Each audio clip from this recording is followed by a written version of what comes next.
Saudações a todos, nossos votos de muita paz. Sejam todos muito bem-vindos a mais um sábado em que estudamos as parábolas e os ensinamentos de Jesus. Estamos vendo no livro Em Busca do Mestre, de Pedro Camargo ou Vinícius, chamado Vinícius, um pseudônimo. Estamos vendo justamente o primeiro capítulo, que é o Sermão do Monte, e ele, de uma forma muito inspiradora, vai relatando, começando pelas bem-aventuranças, né? E estamos vendo, dando continuidade, tínhamos parado justamente quando Saulo, instruído na escola de Gamaliel, porque Gamaliel tinha sido o grande mestre dele, porque ele era rabino, Então, instruído por ele, e esse mestre tinha uma fama notória, não é? E ele sente aquela... Eu não me lembro se aqui relata isso, mas o Saulo, depois que ele conversa com Ananias, ele percebe que ele precisa retomar, né? Porque ele se vê ali diante dos erros que ele cometeu como Saulo, não quer mais este caminho, porque agora ele identificou-se, ele sentiu Jesus ali à entrada, ele viu e sentiu no coração e viu, seus olhos viram a Jesus na entrada de Damasco. Então ele estava em busca dessa transformação. E ele se lembra do Gamaliel, o seu mestre. Então, mas vamos pegar aqui o que nós vamos ver. Enquanto corações simples e almas ingênuas conseguiram banhar-se nas claridades espargidas pelo Verbo encarnado, quem era o Verbo encarnado? Jesus. Jesus, o Verbo encarnado. E o Verbo se fez carne. Não é assim que João fala? O Verbo se fez carne. Então, Jesus era o Verbo encarnado. Tais foram Pedro, o velho pescador, que não sabia nem mesmo grego. Estávamos falando justamente, aqui o Vinícius nos trazia, a simplicidade dos discípulos, Então, o Pedro, por exemplo, o velho pescador que não sabia nem mesmo grego, idioma mais ou menos corrente na Palestina. Marta, Maria e Lázaro em Betânia, o centurião romano, a mulher fenícia, bem como aquela outra que se restabeleceu da velha enfermidade, mediante a execução de certo plano concebido, comprovando a maneira como imaginava o poder de curar do médico das almas e o modo como as curas se operavam. Vamos dar uma parada, Porque ele está recordando aqui aqueles corações simples, aquelas almas ingênuas que se banhavam das palavras de Jesus, do Verbo encarnado. Tais como Pedro, então ele está citando todos aqueles que bebiam das suas palavras, E, inclusive, aquela mulher, ela tinha, é uma das passagens lindas, não dá para falar a mais bonita, porque as passagens são maravilhosas, mas é muito marcante a passagem dessa mulher. Pensem o que é uma mulher com um fluxo sanguíneo constante. Ela tinha esse processo hemorrágico, uma doença ali que na época é incurável. E pensem, naquela época, as dificuldades de higiene, todas as dificuldades, as facilidades que hoje se encontram, naquela época era muito distante disso. Então pensem, além da conotação do sangue, que para o povo judeu, que é muito simbólico, muito... Não sei se eu uso o termo supersticioso, mas são muito ligados em símbolos, E uma certa superstição, sim, podemos dizer assim, porque o sangue para eles ali tinha uma conotação tal. Então ela era assim desprezada. mas ela vai por entre a multidão e se achega e toca na túnica de Jesus, naquela multidão.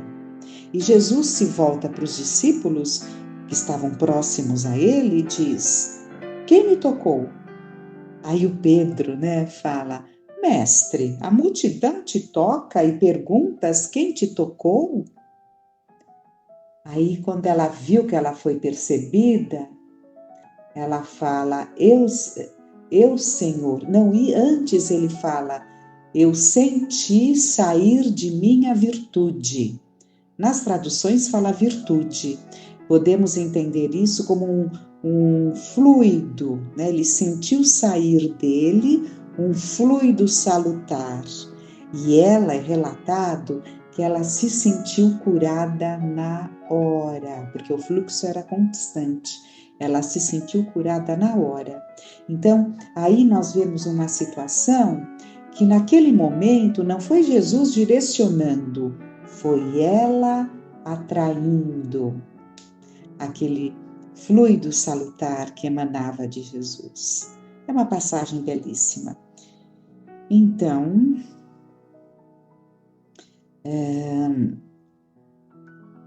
curar.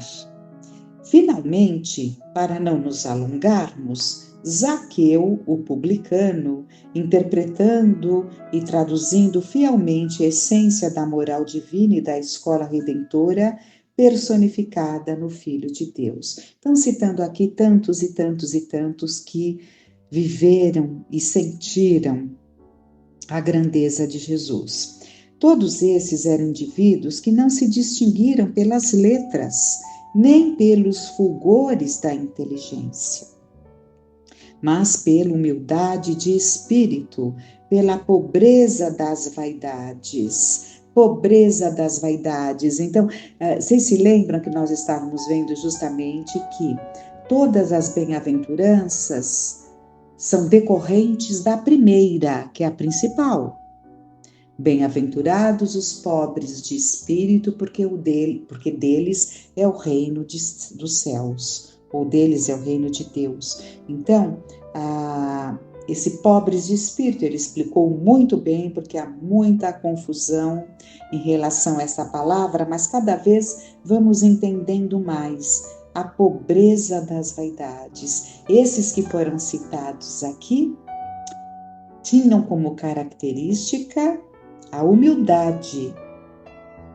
Se distinguiam pela pobreza das vaidades, pobres de espírito, pobreza de orgulho, pobreza de vaidade. Até hoje, os exemplos são os mesmos. Enquanto os sábios continuam negando a alma e a imortalidade, Deus e a sua justiça, a lei e o profetismo, o iletrado e incipiente Chico Xavier prossegue num lugar chamado Pedro Leopoldo, produzindo a granel obras literárias em prosa e verso, dando a todos que o procuram provas irrecusáveis e incontestes da existência e da comunicabilidade do plano celestial com o plano terreno, levantando bem alto o facho luminoso da espiritualidade neste mundo, ora mais que nunca, imerso nas trevas do materialismo. Então, ele foi aqui nos colocando que enquanto os sábios, os intelectuais, ao invés de, pela inteligência, alcançarem a Deus, ficam negando a Deus, Temos lá os iletrados, como o Chico Xavier, frequentou ali os bancos escolares na primeira infância, e estava lá naquela época, em 1951, quando isso foi dito, quando foi escrita essas páginas, foi em 1951. Então o Chico estava toda lá em Pedro Leopoldo, porque nós sabemos que primeiro ele ficou em Pedro Leopoldo, depois que ele se dirigiu para Uberaba e lá ficou até o dia que ele parte para o plano espiritual. Então, nós estamos vendo as bem-aventuranças. Agora ele retoma: bem-aventurados os que choram, porque eles serão consolados. Só os humildes choram lágrimas de arrependimento e contrição. Porque se nós pararmos para pensar, nós podemos dizer que há choros de raiva, há choros de inveja, há choros de desespero pela revolta. Há muitos choros, mas todos os choros são abençoados? Bem-aventurados os que choram, porque eles serão consolados. Só os humildes choram lágrimas de arrependimento e contrição. Para eles, as lágrimas constituem um derivativo salutar, exprimindo resignação no sofrimento suportado pacientemente. Semelhante atitude atrai por si mesma a consolação através da luz íntima que elucida a razão da dor. Esta compreensão consola e conforta, levanta o ânimo e enxuga as lágrimas. Se é uma coisa que nós temos que nos conscientizar, é que, na verdade, nós deveríamos entender que nós viemos muito mais para enxugar lágrimas do que para ficar derramando lágrimas. Vamos refletir sobre isso.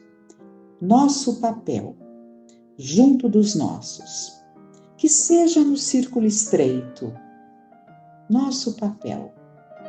O nosso papel é sermos os infelizes chorões, desanimados, revoltados, ou aquele que está atento para enxugar uma lágrima, atento para perceber uma lágrima que não chega a cair.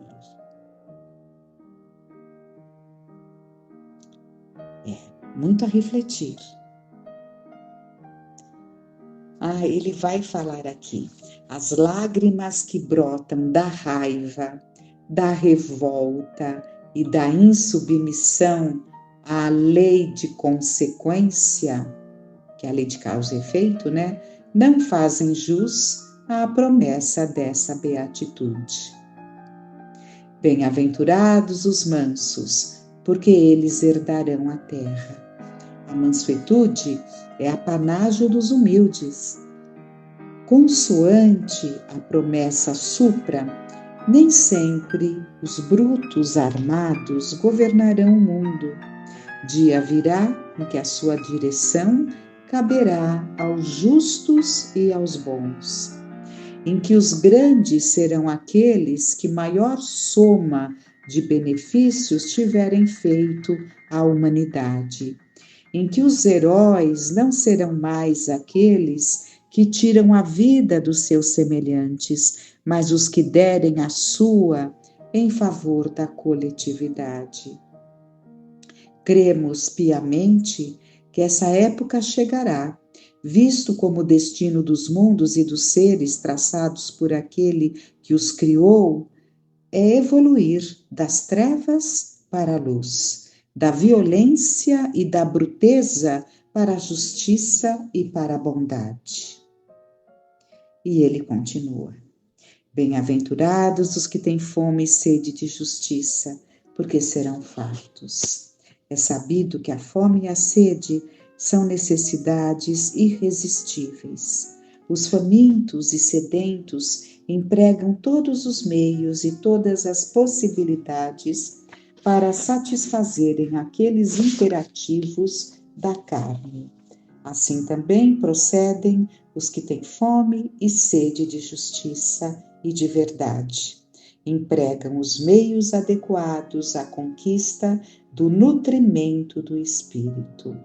Para eles abrir-se-ão os celeiros e os mananciais celestes, saciando-os plenamente, enquanto que para os abúlicos e indiferentes permanecerão fechados.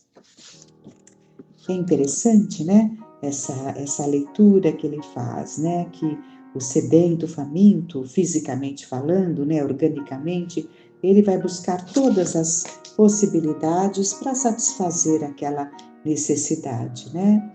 Agora, a necessidade aquela fome de justiça, aquela fome de verdade, né? Também vão buscar os meios adequados para nutrir o seu espírito faminto. Então, vão encontrar, né, nessa sede e fome de justiça, vão encontrar celeiros, mananciais que os alimentarão, né? Porque o homem caminha, nós aprendemos, o homem caminha para o bom, o justo e o belo. Então, o belo dentro da perfeição harmônica, o justo da fraternidade entre todos e o bom, os bons sentimentos. Então, este é o caminho, essa é a pauta a ser alcançada. E há uma leitura também dessa passagem que eu sempre penso, né? Bem-aventurados os mansos e pacíficos, porque herdarão a terra. Não, essa foi a passagem anterior. Mas eu vou comentar sobre a passagem anterior, que eu acabei não falando. Os mansos e pacíficos não são justamente todos esses que se mantêm confiantes, com o coração voltado ao bem, com o comportamento voltado ao bem, e esses não poderão permanecer na terra? Poderão permanecer na terra quando ela se tornar palco de tempos melhores. Isso não é herdar a terra, poder permanecer nela? Não é? É uma leitura que eu acho que é interessante. Eu gosto de entender assim também, né? E aqui vamos. Bem-aventurados os misericordiosos, porque eles alcançarão misericórdia. Se as cordas dos nossos sentimentos estiverem suficientemente afinadas, não seremos indiferentes aos sofrimentos alheios, os quais terão uma repercussão sobre nós. Semelhante condição permitirá que sintamos em nosso íntimo a divina misericórdia. O amor de Deus será percebido na proporção em que amemos os nossos irmãos.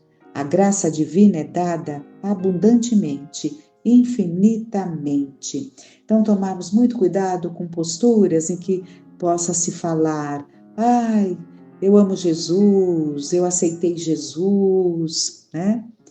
Abençoado seja essa decisão, mas essa decisão só se concretiza quando nós estivermos fazendo o que ele ensinou, né?